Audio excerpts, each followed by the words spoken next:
pengajian dan kuliah kita yang telah kita tinggalkan pada bulan yang lalu. Di mana pada malam ini kita akan masuk bab yang baru, itulah bab yang ketiga daripada Kitabut Taharah. Itulah bab qada al-hajah. Setelah kita bincang dua bab yang terdahulu yang agak penting, sebab itu diletakkan oleh ulama kita di awal-awal Kitabut Taharah, the book of purification. Itulah bab pertama, babul miyah. Saya ingat ataupun saya harap tuan-tuan masih ingat lagi lah ya apa yang kita bincangkan, terutama poin-poin yang penting lah ya. Dan mudah-mudahan kita tahu lebih lah daripada apa yang kita tahu sebelum ini. Dan itu tujuan kita belajar. Ya. Yang kedua ialah babu al-aniyah ataupun babul awani. Tadi chapter of water, ini chapter of container. Bincang bab bekas-bekas lah, pasal air nak kena diletakkan dalam bekas dia. Zaman dulu baik, zaman hari ni baik. Mungkin bekas tu berbeza. Dulu dalam bekas yang dibuat daripada kulit ya, dibuat daripada batu, dibuat daripada kayu ya. Hari ni mungkin Allah Ta'ala alam dia macam-macam juga kan. Tapi mudah-mudahan bekas-bekas itu bebas daripada perkara yang melibatkan najis. Kerana jika bekasnya najis, airnya pun najis. Dan air najis ni of course lah tidak mengesahkan ibadah yang kita lakukan, especially untuk solat. Baik, malam ni kita nak masuk bab yang baru. Tapi kalau ada persoalan tentang bab yang terdahulu pun tuan-tuan boleh tanya ya. That is okay. Tak ada lah kata kalau kita tinggal terus je. Tak ada. Belajar ni dia boleh ke depan, ke belakang, ke kiri, ke kanan.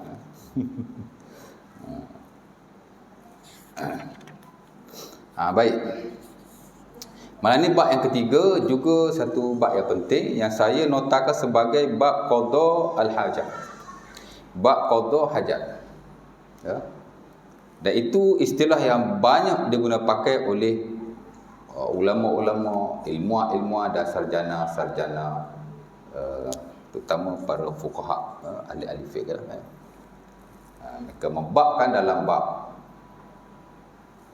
buku-buku mereka sebagai bab qada'il hajat. Babu qada'il hajat. Bab qada hajat.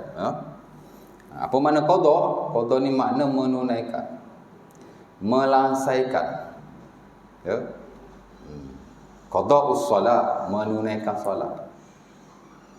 Bukan menunaikan solat ni adat ke? Kalau qada sembahyang boleh sebagai qada. Sama saja dalam bahasa Arab ya. Menunaikan solat pun disebut sebagai qada. Sebab itu bila Nabi menunaikan solatnya, sahabat akan berkata falamma qada Rasulullah solatahu, bila Nabi menunaikan solatnya, bila dah habis satu benda kita lakukan, dia panggil qada. Yaqdi qada'an. Cuma ulama fiqh ni dia nak bagi beza sikit. Kalau sembahyang tu kita buat within the time, dalam waktu dia kata ada. Tapi kalau guna qada pun tidak salah sebenarnya. Kalau kita buat di luar waktunya, selepas daripada waktunya, bukan sebelum tak boleh.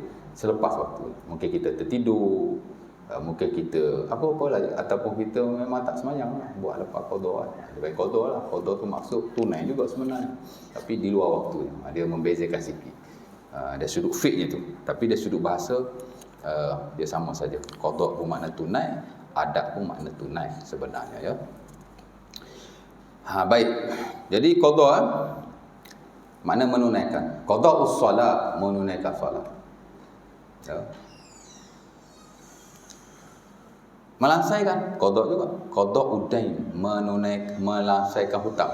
Dia panggil qada udain. Qada adain. Qada tu melangsaikan, dan itu makna hutang ya. Jadi qada ni makna menunaikan, melangsaikan, membereskan. Ya. Qada juga ya. Dan banyak lagi lah maksud-maksud ala kulli hal, makna setelah kita buat satu benda daripada qada. Yang kedua ialah al-hajah. Hajat ni pun orang Melayu kata hajat, orang Arab kata hajat ya. Dan perkataan hajat sebenarnya dalam fiqh diguna pakai hampir dalam semua bab. Dalam banyak bab lah, terutama dalam fiqhul muamalah, the science of human dealing. Dalam ibadat pun kita guna, dalam muamalah pun kita banyak guna hajat. Hajat ni makna keperluan. Dalam usul fiqh pun tuan-tuan kita belajar tentang hajat. Ya, terutama tentang maqasidus syariah, the objective of syariah. Hari ni banyak sebut maqasid syarak kan. Hajat pun dibincangkan, dipanggil hajiat. Ya. Keperluan kita ni ada 3. Top sekali daruriyat. Mesti ada. Makan, minum, tempat tinggal, ya. Pendidikan, ya. Bawah sikit dipanggil hajiat. Hajiat ni benda bukan daruriyat. Kalau tak ada dia okey je, tapi dia memperelokkan lagi. Dia panggil hajiat. Kalau tadi daruriyat, bawah sikit dia panggil hajiat. Ya. Daruriyat asal makan saja, itu daruri, tak makan mati. Hajiat makan nasi campur gulai ayam, itu hajiat. Gulai ayam pula no sedap, peha, tai, ya. Contohnya itu hajiat. Manusia perlu tu, tapi kalau tak ada pun tak apa. Kan? Tapi dia top up sikit ke atas daruriyat. Yang ketiga tahsiniat lah. Ya. Tahsiniat ni hok comel sekali. Ya. Pengangkutan hari ni dah masuk daruriyat sebenarnya. Mana tak boleh, kena ada pengangkutan lah. Ya. Batu Gajah buat pengangkutan. Ada sektor pengangkutan dalam ekonomi, ya. Kalau tak ada pengangkutan, ekonomi boleh lumpuh, tuan. Asal bergerak lah. Pengangkutan daruriyat. Tapi kalau kita ada pengangkutan sendiri, mungkin hajiat. Hak elok sikit lah. Tapi kalau hak elok lagi, dia panggil tahsiniat. Itu. Nak cerita hajat dia lagi, hajat ni mana keperluan, ya. Walau bagaimanapun dalam konteks taharah, hajat ni bukan makna keperluan hak kita perlu tu. Tapi ia merujuk kepada al-ghaid wal baul, berak dan kencing. Jadi qada al-hajah maksudnya menunaikan, melangsaikan, membereskan hajat kita yang amat-amat personal. Itulah kencing dan berak. Itulah maksudnya. Dan majoriti ulama menggunakan peristilahan berkenaan, ya. Walaupun di sana ada peristilahan yang lain. Saya kira ramai juga ulama termasuk dalam mazhab Asy-Syafi'i tidak menggunakan pakai istilah bab qada al-hajah, tapi digunakan babul istitabah. Ya. Qada hajat ni memang familiar lah sebab ada hadis-hadis Nabi SAW yang mana sahabat sebut Nabi qada hajat, ya.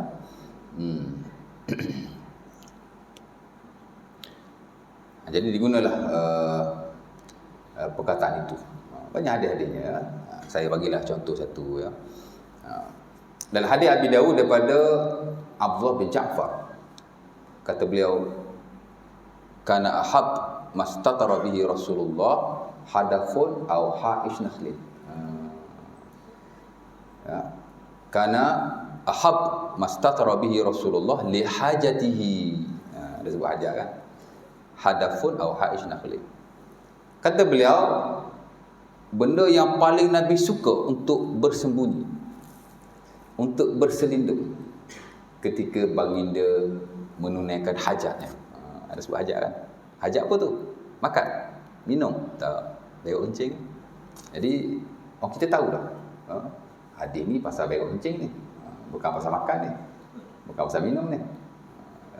Jadi orang Arab pun guna hajat juga, tuan. Dia lebih beradab lah, lebih beretika, ya. Tapi sebenarnya dia bukan asal isu etika, sebenarnya kepelbagaian. Dalam Quran Allah Ta'ala sebut berak, waid juga, ya. Nabi pun sebut kencing, bau juga. Banyak Nabi guna berak kencing. Tapi dalam setengah keadaan dia gunalah perkataan hajat, ya. Bagi saya bukan isu adab, ya, tapi isu kepelbagaian. Kadang-kadang kita guna berak, kadang kita guna kencing, kadang kita guna hajat, ya. Tapi kalau di sekolah kita suruh budak, kalau nak pergi tandas, cikgu saya nak pergi tandas, ada hajat, kita ajar lagu tu lah, macam beradab sikit lah. Tapi kalau kita ajar, cikgu saya nak pergi sekolah ke tandas nak berak, macam tak beradab, ya. Tapi okey je. Tapi okey juga budak-budak kita ajar lah macam tu, ya tak? Mungkin ada level-level dia. Kita bercakap dengan orang yang cikgu, siapa imam, guna qada hajat. Kalau bercakap dengan member takkan qada hajat kot, berak ya. Cakap dengan isteri kita, "Yang, abi nak qada hajat jap." Ada? Ada. "Yang, abi nak berak jap." Mungkin level-level atau standard-standard kita bercakap dengan orang tu mungkinlah kita boleh guna ya. Dalam bahasa Melayu. Dalam bahasa Arab saya tak pastilah ya. Tapi dua-dua diguna pakai oleh Rasulullah SAW. Hatta Allah Ta'ala dalam Quran bahkan. Baik. Nah, kadang-kadang Nabi guna perkataan al-istitabah. Sebab itu ramai juga saya lihat bila saya baca buku-buku fiqh, especially semasa belajar di peringkat masters dulu, mereka menggunakan babul istitabah. Kalau qada hajat masuk menunaikan hajat yang peribadi, berak kencing ya. Kalau al-istitabah maksudnya memperelokkan diri. Di macam majaz, macam kias. Ya, qada hajat pun kias juga sebenarnya kan. Qada hajat tu kias, hajat tu kias kepada berak dan kencing ya. Hak ni kias juga tapi macam lebih elok sikit kot. Macam okey sikit kan. Babul istitabah daripada perkataan tatayyub ataupun tatyibun nafs, maksudnya bab memperelokkan diri. Kiasnya dalam bracket berak kencing kan. Ya. Dan sebagian sahabat termasuk isteri Rasulullah SAW menggunakan perkataan itu. Hatta Nabi sendiri. Umpama dalam hadis Abi Dawud daripada Aisyah radhiyallahu taala anha, katanya idza dhahaba ahadukum ila al-gha'id falyastatib bisalasati ahjar fa innahu yuzi anhu. Fa innaha tuzi anhu. Nabi kata idza dhahaba ahadukum ila al-gha'id, bila seseorang daripada kamu pergi berak. Al-gha'id ni merujuk pada tempat yang tinggi, beraklah ya. Maka falyastatib, hendaklah dia memperelokkan dirinya. Apa maksud? Sikat rambut, mandi, pakai wangi-wangian, tahu. Kita tahu dah qada hajat dah bila guna perkataan istitabah dalam konteks-konteks yang macam tu. Maka Nabi kata dalam dia memperelokkan dirinya, falyastatib bisalasati ahjar, dengan 3 batu. Fa innaha tuzi anhu. Nabi kata maka sudah memadai. Ya. Sebab itu dengan hadis ni dah banyak hadis yang lain. Istinja ni bukan hanya dengan air, boleh juga dengan selain air, especially batu. Ya. Jadi Nabi guna perkataan istitabah, satu kepelbagaian, memperelokkan dirinya. Tak tahu. Ada juga ulama guna perkataan istinja, babul istinja. Orang Melayu banyak guna perkataan istinja juga. Kias juga. Yang menunjukkan bahawa bersuci daripada berak dan kencing, istinja.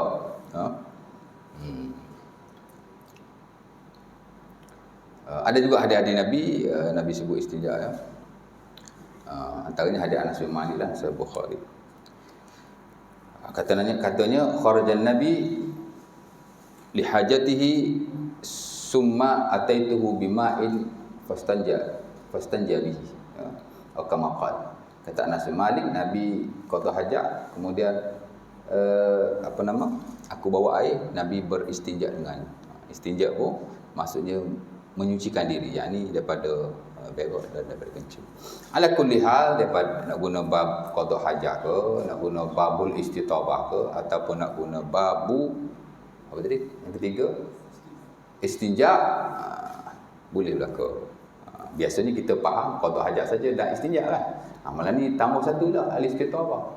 Macam dululah tahu air mutlak saja. Tapi kita dah tukar sikit. Air apa? Air apa je? Dah lupa dah. Belum bagi peksa lagi ni. Air tahur. Bukan tahor. Tahor tu mana air tak dalam. Kelantan kalau air tahor, air tak dalam. Tahur. Yang ni air mutlak lah ya. Ataupun satu lagi air apa? Tahir. Mutahhir. Lupa dah, tak bagi peksa lagi tu. Up lah sikit kan. Sama juga pasal apa saya sebut perkara berkenaan, sebab kita dalam kuliah fiqh bagi lebih dah sikit ya, kan. Mana selain daripada bab qada hajat, bab istinja, ia juga dikenali dengan bab istitabah. Saya tak belajar bahasa Arab Ustaz, tak apalah ya. Satu pengetahuan. Kalau kita tak ingat yang spesifik pun, sekurang kita tahu sekurang-kurang kita tahu bahawa dalam ilmu ni kadang-kadang ada banyak kepelbagaian, ada banyak keluasan. Itu kadang-kadang jadi ilmu kita belajar menarik. Hilanglah sikit boring tu ya. Itu nombor satu. Kepelbagaian dari sudut bab tu lah ya. Kadang-kadang dia sebut bab qada al-hajah, kadang-kadang babul istitabah, kadang-kadang babul istinja. Sama saja ya. Itu hal yang nombor satu lah. Yang kedua yang perlu kita tahu juga ialah kepentingan. Sebab itu tuan-tuan nak kena ingat, sebenarnya setiap bab dia ada mukaddimah dia. Setiap bab dalam mana-mana kitab. Ya, kadang-kadang diberi definisi, ya, ditarifkan, kadang-kadang diberi kepentingan, kadang-kadang dia beritahu hukum dulu, barulah dibahas perkara-perkara yang lain. Sama lah konteks qada hajat ni pun tuan, tadi kita dah tahu dah kan, kepelbagaian dari sudut bab itu. Yang kedua ialah tentang kepentingannya. Ini pun penting juga. Tak adalah kita belajar qada hajat terus belajar apa yang sunnah, apa yang makruh, hatta apa yang haram. Kita sebut sikit. Qada hajat ni ada kepentingannya. Ya. Dan di sana ada banyak kepentingan-kepentingan untuk kita tahu tentang qada al-hajat. Ringkasnya ada 3 atau 4 lah ya. Pertama, qada hajat ini adalah perintah Allah Subhanahu Wa Taala. It is a command from our God. Dia adalah perintah Allah. Sebab itu dia satu benda yang penting. Tak ada benda yang bersabit dengan perintah Allah ni kecil. Tak ada. Semua perintah Allah Subhanahu Wa Taala adalah besar. Walaupun ada kategori-kategori dia juga, ada benda yang kita nampak macam ni perintah yang besar ni ya. Kadang-kadang merujuk kepada benda tu kalau kita tak buat, kesan dia tu besar. Hak ni macam perintah Allah ni kecil, kerana kadang-kadang kesan dia tu tak besar mana. Tapi ala kulli hal, kalau perintah Allah sebenarnya semua adalah besar dan perlu diberi perhatian. Sama macam kita kata sunnah Rasulullah lah. Ini adalah sunnah Nabi yang besar. Ada ustaz kata macam tu, hatta saya sendiri. Tak ada istilah sunnah yang besar, sunnah yang kecil ya. Cuma kadang-kadang kita nak bagi penekanan benda ni macam rutin Rasulullah lah, kita akan kata sunnah yang besar. Kadang-kadang kalau kita tak berapa bagi penekanan, kita kata sunnah gitu saja. Tapi hakikatnya dia tidak ada sunnah kabirah, sunnah saghirah. Big sunnah, small sunnah, tidak ada dalam syarak. Sunnah is sunnah. Syarak is syarak. Syariat lah ya. Baik, pertama ia adalah perintah Allah Subhanahu Wa Taala. Dalam Quran, dalam surah Al-Mudassir. Pernah baca surah Al-Mudassir? Allah Taala kata, ya ayyuhal mudassir, qum fa'anzir, wa rabbaka fakabbir, wa thiyabaka fatahhir. Wahai orang yang berselimut. Kerana Rasulullah SAW bila balik daripada Gua Hira, dia diterjak oleh Jibril. Boleh guna perkataan diterjak. Boleh je kan. Mana Jibril jumpa dengan dia tanpa memperkenalkan diri. Aduh, dah lah duduk seorang dalam gua kan. Kalau kita lari ya, pengsan kot. Tapi Nabi dia punya spiritual very strong. Dia tak takut. Kan? Nabi menghadapi korang introduce lah dulu diri saya Jibril ni. Saya telah mendatangi Nabi-Nabi terdahulu. Saya mendatangi awak. Kan? Tak ada. Nampak Jibril. Jibril peluk tu weh. Dah lah tak perkenalkan diri. Buat benda pelik lah tu. Lepas tu suruh baca pula tu Iqra. Apa benda ni? Macam kita kalau jumpa member kita kan. Dah tak bagi salam. Kan? Tahu-tahu suruh. Pergi ambil jap. Ambil apa? Tak cakap suruh ambil apa. Kan? Contoh lah tu. Jibril pun sama juga kan. Iqra. Nabi tak tahu apa nak dibaca. Mak Nabi Qari. Of course lah Nabi takut lah tuan. Ya? Kerana Nabi manusia. The Prophet is a human. Nabi memang ada perasaan takut. Sebab tu dalam buku zikir ada doa ketika takut. Dan bukan Nabi Muhammad seorang, Nabi-Nabi dulu semua ada perasaan takut. Ada doa ketika takut, bagus juga ada takut ni Nabi-Nabi ni. Kerana dia baca doa, ada zikir ketika takut. Adalah sunnah bacaan tu. Jadi bila kita takut, kita bacalah doa, ada zikir tu. Ya.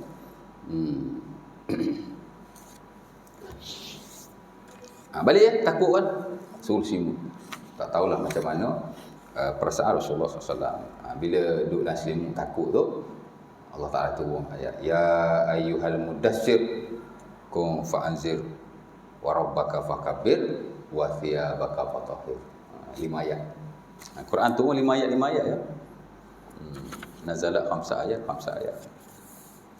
Apa maksudnya? Wahai orang yang berselimut, ya ayyuhal mudassir qum fa'anzir, bangun dan berikan peringatan kepada mereka. Wa rabbaka fakabbir, dan Tuhanmu besarkanlah dia. Itu perintah solat. Ya. Perintah solat ni bukan hanya waqimus solat wa atuz zakat. Ada 5 tempat dalam Quran kan. Ada surah Al-Baqarah, ada surah macam-macam ya. Nisa, An-Nur, Al-Furqan, tak silap saya. Tapi wa rabbaka fakabbir itu juga perintah solat. Dan besarkanlah Tuhan. Sebab tu kita masuk sembahyang Allahu Akbar. Ada orang masuk sembahyang Allahu A'lam. Tak ada. Belum lagi ya.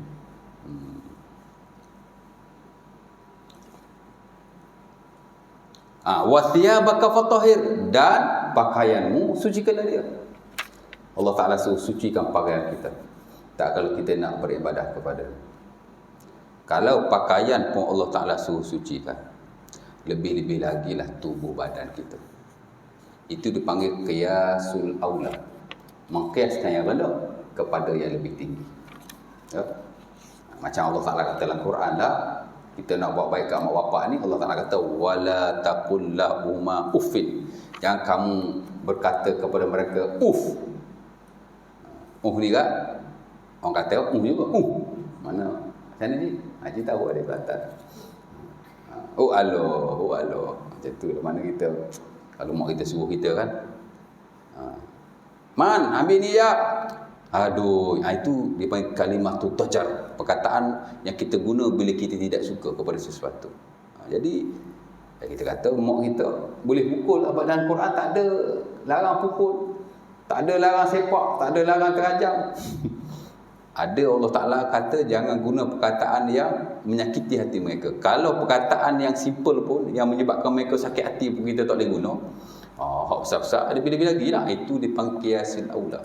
Qiyas daripada yang rendah kepada yang lebih tinggi ya. Jadi tak perlu ataupun tak ada syarat Allah Ta'ala ajar kita satu persatu. Nak ajar berlaku manusia ni. Habis tu otak Allah Ta'ala bagi untuk apa? Kan? Allah Ta'ala bagi yang simple.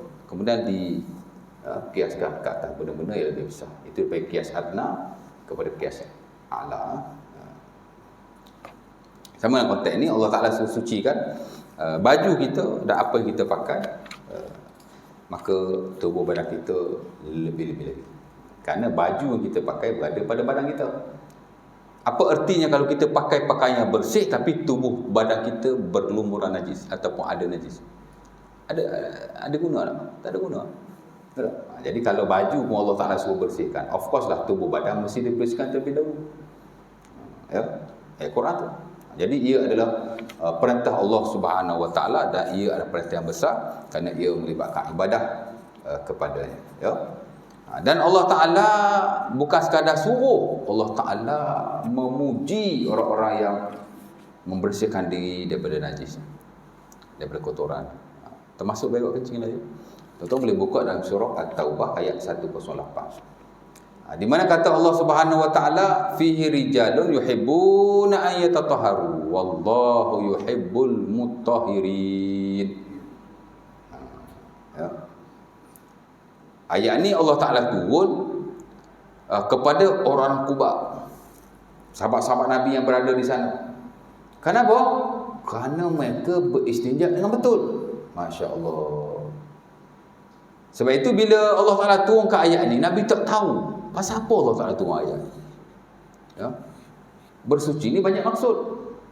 Boleh jadi mandi wajib, boleh jadi wudu, boleh jadi tayamum, boleh jadi berak kencing. Hak mana sah?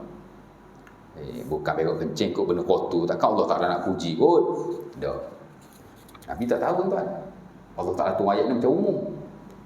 Maka Nabi pun seumpama diriwayatkan sunah Abi Daud daripada Anas bin Malik, Nabi pun berlari pergi kepada ahli Quba. Mana Nabi pergilah jumpa ahli Quba.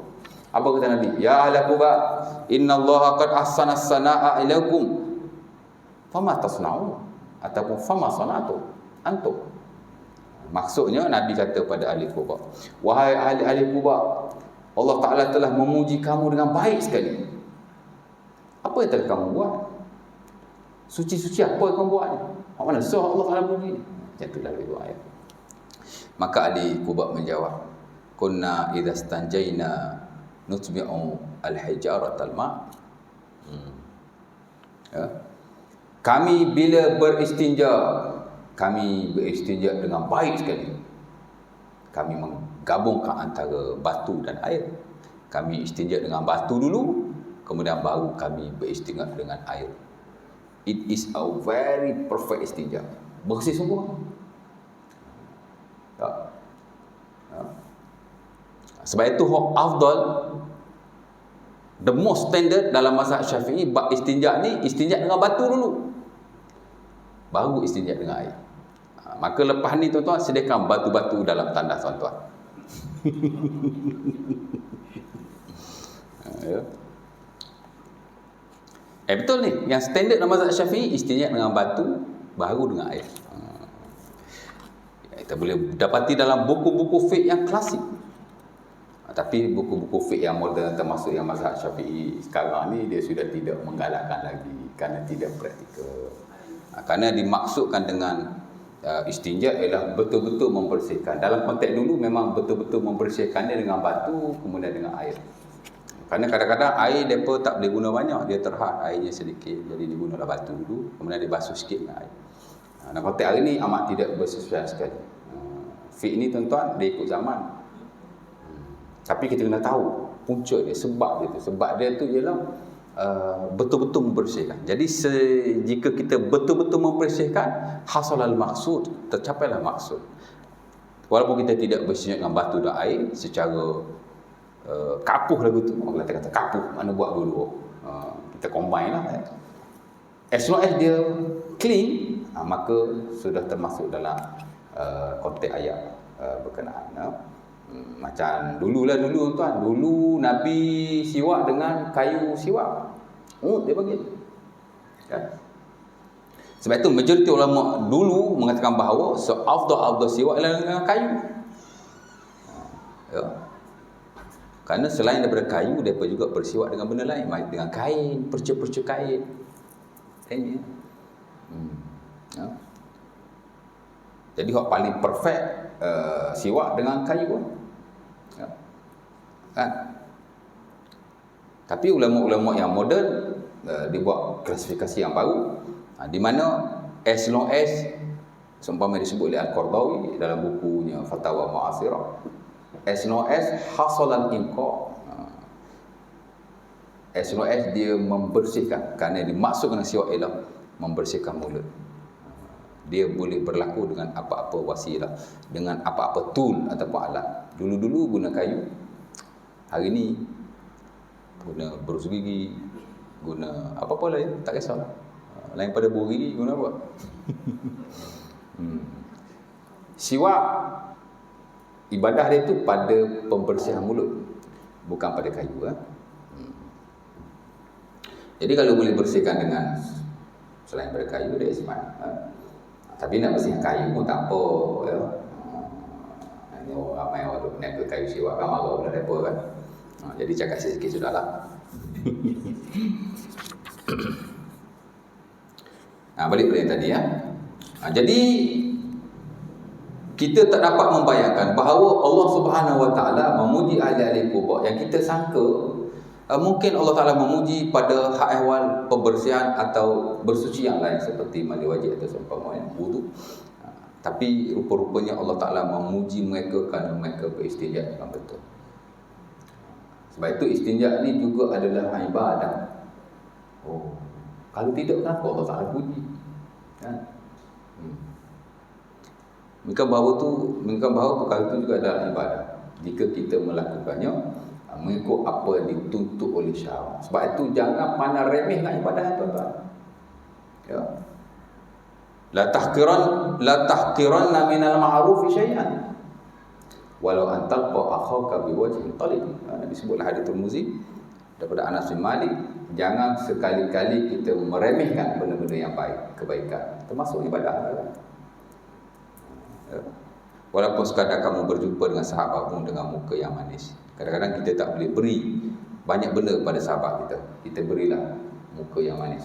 Kita jangan anggap benda tu remeh. Jadi samalah konteks ni pun, jangan anggap benda yang bersabit dengan qada hajat ni benda remeh. Alah qada hajat. Tak ada. Ia satu ibadah yang perlu kita tahu. Isyarat kan? Nak isyarat dulu?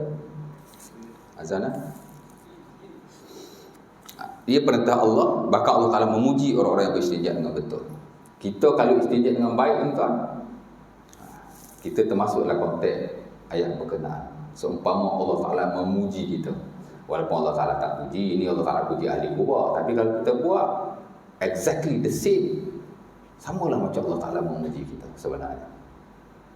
Itu tujuan Allah Ta'ala turun ke ayat tu, supaya kita jadi macam ahli kubur. Ya? Jadi kita istinja betul dah belakang ni, ya. Saja nak bagi semangat sikit. Okey. Apa nama? Dua kan? Satu kan, dia ada perintah Allah dan Allah Ta'ala memuji. Yang kedua kepentingan juga ialah, yang sikit juga pentinglah, kerana istinja dengan betul ni akan mengesahkan ibadah kita. Dan jika kita tidak beristinja dengan betul atau tidak beristinja bahkan, ada orang kencing, orang kecil-kecil letak gitu je, tutup sini. Ada berlaku kan? Tak ada. Ada je, ya.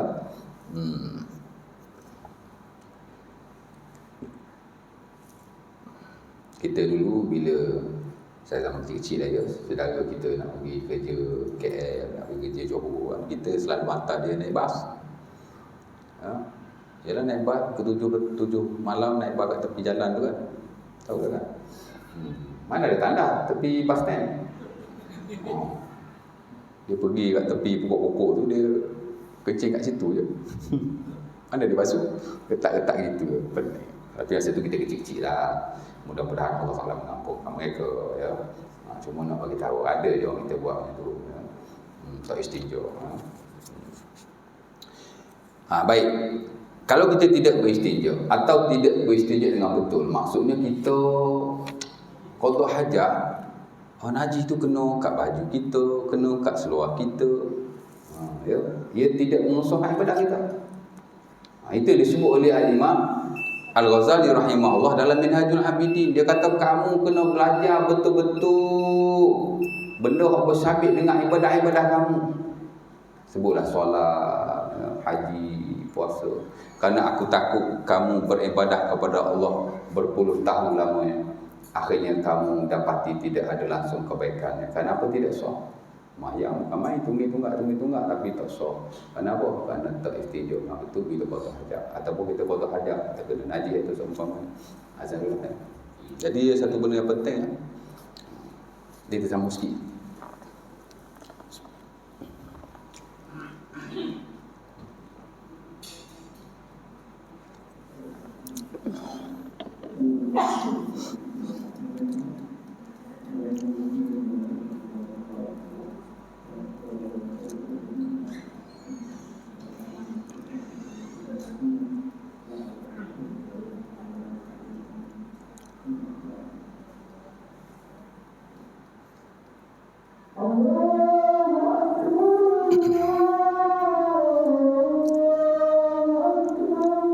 Allahu Akbar.